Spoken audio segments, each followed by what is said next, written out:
सांगली शहरातील वसंतदादा कारखान्याजवळ एका 69 वर्ष वृद्धाचा अज्ञात व्यक्तीकडून निर्घृण खून करण्यात आल्याची धक्कादायक घटना उघडकीस आली। या घटनेमुळे परिसरात मोठी खळबळ उडाली आहे। पोलिसांकडून तपासाची चक्र वेगाने फिरू लागले। मृत व्यक्तीचं नाव राजेंद्र बाबूराव घाईतडक वय 69 राहणार पलूस असं आहे। ते कामानिमित्त सांगली शहरात आले होते। मिळालेल्या प्राथमिक माहितीनुसार मध्यरात्रीच्या सुमारास राजेंद्र घाईतडक हे वसंतदादा कारखान्याच्या पाठीमागील मोकळ्या जागेत गेले होते। त्याचवेळी अज्ञात व्यक्तीने त्यांच्यावर दगडाने वार करत त्यांचा खून केला। घटनास्थळी मोठ्या प्रमाणात रक्ताचे डाग आढळून आले।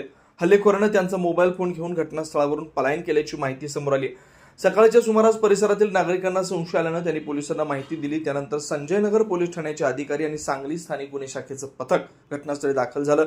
पोलिसांनी पंचनामा करून मृतदेह शवविच्छेदनासाठी शासकीय रुग्णालयात पाठवलाय। खून नेमका कोणत्या कारणातून झाला, यामागे चोरीचा उद्देश होता की वैयक्तिक वाद, याबाबत अद्याप कोणतीही स्पष्ट माहिती समोर आलेली नाही। N24 मराठी न्यूज साठी प्रतिनिधी मुस्तफा मुल्ला।